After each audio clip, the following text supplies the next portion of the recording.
بسم اللہ الرحمن الرحیم۔ سامعین، ناظرین، رسول اللہ صلی اللہ علیہ وآلہ وسلم کے پاس جب مختلف صحابہ جاتے، آپ ان کو نماز کا طریقہ سکھاتے اور آپ صلی اللہ علیہ وآلہ وسلم اس بات پہ زور دیتے کہ نماز اس طرح پڑھنا جیسا کہ آپ مجھے نماز پڑھتا دیکھتے ہیں، جیسا کہ اس حدیث کا اوپر ریفرنس بھی آپ دیکھ رہے ہیں۔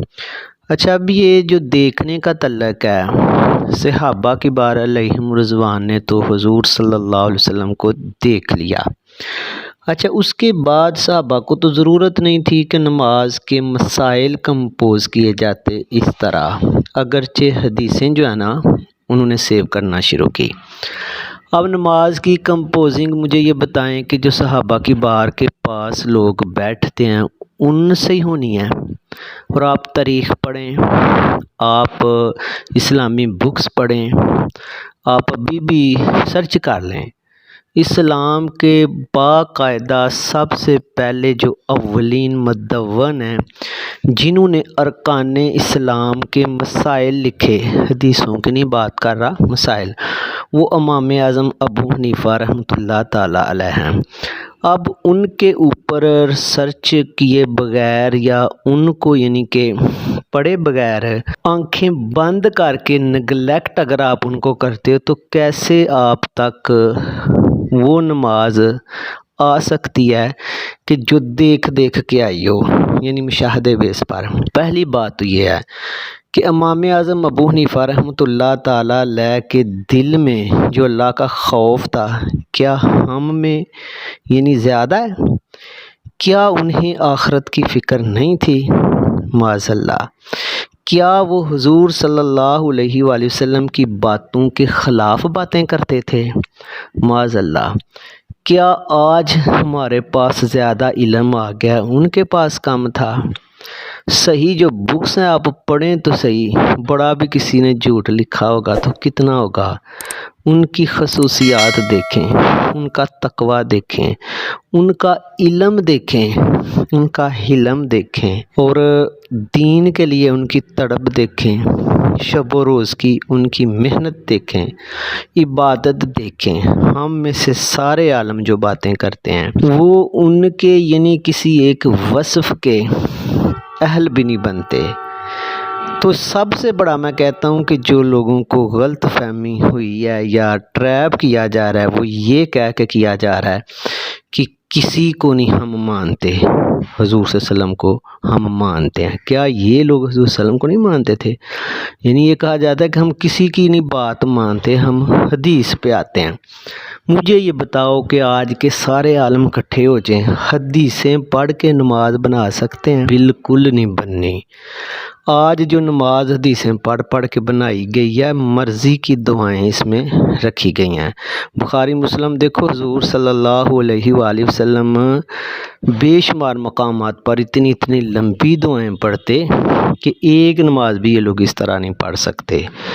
کوئی بھی کسی طرح سے بھی، یعنی کہ ایک صحابی کچھ کہہ رہا ہے، دوسرا صحابی کچھ کہہ رہا ہے، اسی لیے آپ سے فرمایا تھا کہ مشاہدے بیس پہ آپ مجھے بس یہ بتا دو کہ معاذ اللہ امام اعظم ابو حنیفہ رحمۃ اللہ تعالی علیہ کو کیا حدیثوں سے کوئی محبت نہیں تھی؟ انہوں نے حدیث کی روشنی میں فقہ کو لکھا ہے، اور پھر ان کی جو ایک ریسرچ تھی، انہوں نے یعنی کہ پہلے وہ قرآن پاک کو دیکھتے ہر لحاظ سے، اور قرآن پاک وہ کتنا پڑھتے، کتابوں میں ملتا ہے کہ جس جگہ ان کی وفات ہوئی 70,000 دفعہ ادھر انہوں نے قرآن پاک پڑھا ہے، 7,000 دفعہ۔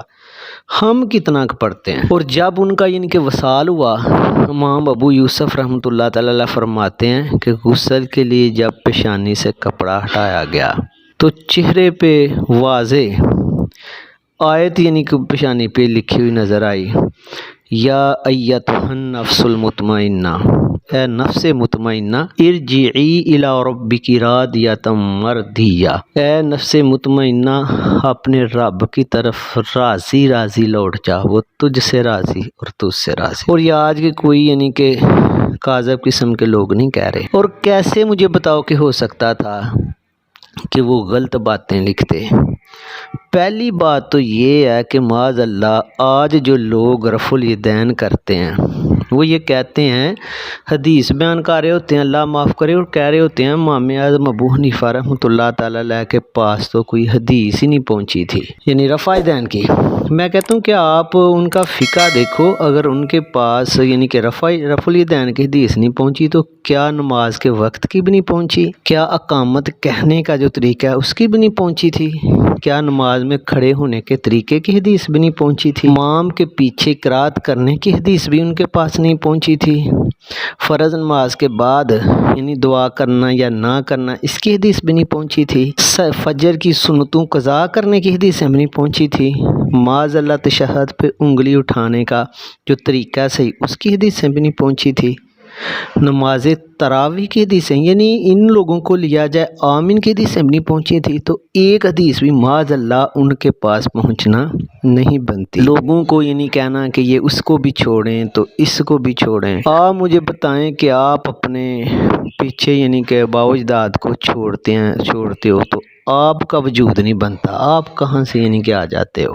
میں کہتا ہوں کہ جو جتنے بھی اہل علم لوگ ہیں، آج کے میں جاہلوں کی بات نہیں کر رہا، ماضی میں جائیں، وہ امام اعظم ابو حنیفہ رحمۃ اللہ تعالی علیہ کی اخیر تعریف کرتے ہیں، اور آج کے لوگ معاذ اللہ انہیں جھوٹا اور کاذب کس بیس پر کہہ رہے ہیں۔ اور رہی بات یہ جی وہ بھی بات بخاری شریف سے نکالیں، یہ بات بھی صحاح ستہ سے نکالیں، احادیث کا زیادہ مجموعہ صحاح ستہ کے علاوہ ہے۔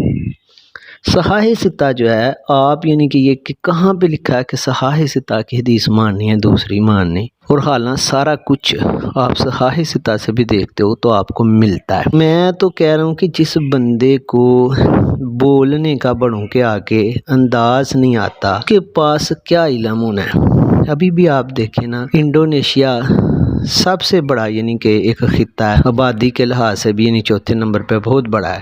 آپ پاکستان بھی دیکھ لیں، بنگلہ دیش بھی دیکھ لیں، ہندوستان بھی دیکھ لیں، افغانستان بھی دیکھ لیں، اور باقی جو ممالک ہیں وہاں بھی آپ کو بہت زیادہ تعداد میں ان کے ملتے ہیں منفی۔ اب یہ یعنی کہ کلیئر کٹ ہے، 70 ہجری کو وہ پیدا ہوئے، صحابہ کا دور انہوں نے پایا، اور اب یہ لوگ معاذ اللہ کہتے ہیں کہ وہ صحابہ کو ملے ہی نہیں تھے۔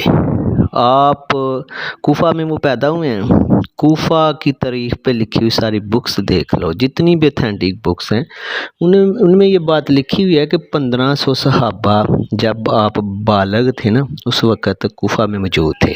اچھا، ان سے ملاقات کی، اس کے بعد امام مالک رحمۃ اللہ تعالیٰ علیہ سے ملے، اس وقت امام مالک چھوٹے تھے، امام مالک کو بڑی خواہش تھی ان سے ملنے کی، اور کلیئر کٹ جو ملتا ہے امام مالک رفع الیدین نہیں کرتے تھے، بھی بکس پڑھیں تو آپ کو پتہ چلے گا، کسی کی باتوں سے نہیں۔ اور دوسری صدی میں موسٹلی رفع الیدین کا کوئی ذکر ہی نہیں تھا۔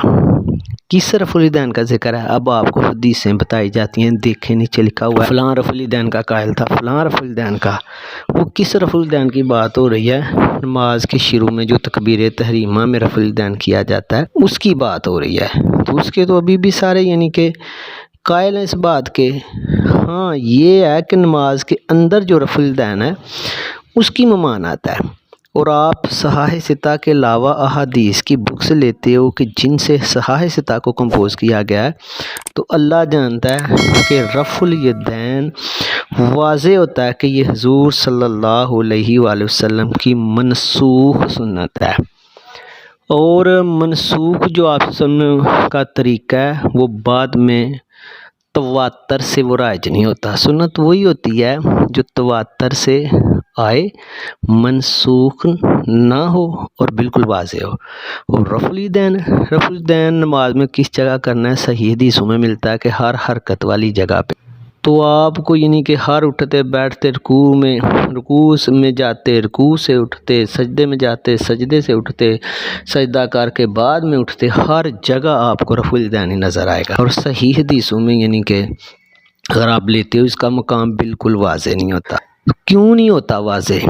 ابھی آپ صحاح ستہ پڑھ لو، کیونکہ یہ عمل اگر آپ سے تواتر سے ہوا ہوتا، منسوخ نہ ہوا ہوتا تو پھر یہ آپ کو یعنی کہ کلیئر کٹ واضح ملنا تھا، اور پھر جو رفع دین کر رہے ہیں یہ لوگ، آپ دیکھو کہ نماز میں ہر جو فعل ہے وہ اللہ کے ذکر کے ساتھ ہے، اس لیے اللہ نے قرآن پاک میں بھی فرمایا اقیم الصلاۃ لذکری، نماز قائم کرو یا پڑھو میرے ذکر کے لیے، ہر فعل کے ساتھ۔ آپ رکوع کرتے ہو یا تکبیر تحریمہ کہتے ہو، اللہ اکبر کہتے ہو، فعل ہوا، ساتھ اللہ کا ذکر ہوا، ہاتھوں کا اٹھانا فعل۔ آپ رکوع میں جاتے ہو، اللہ اکبر کہتے ہو، رکوع میں جانا فعل ہوا، اللہ اکبر کہنا ذکر، فعل اور ذکر ہر جگہ ملے ہوئے ہیں۔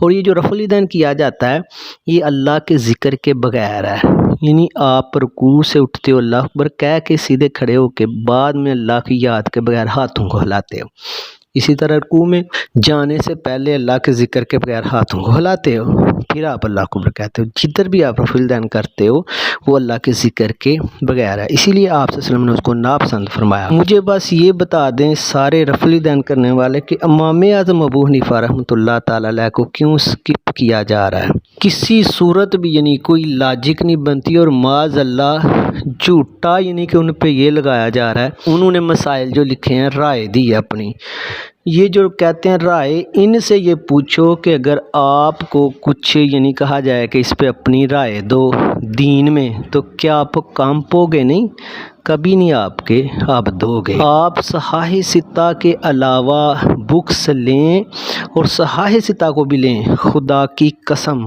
حنفی نماز کا ایک طریقہ حضور صلی اللہ علیہ وسلم کے طریقے کے مطابق ہے، تو یہی بنتا ہے۔ آپ یعنی کہ معاذ اللہ حضور صلی اللہ علیہ وسلم کو سکپ کر کے اللہ تک پہنچو، یہ نہیں ہو سکتا۔ صحابہ کے پاس بیٹھنے والے لوگوں کو سکپ کر کے صحابہ کا عمل دیکھو تو یہ کسی صورت نہیں ہو سکتا۔ اللہ تعالی ہمیں ہدایت دے، آمین، جزاک اللہ۔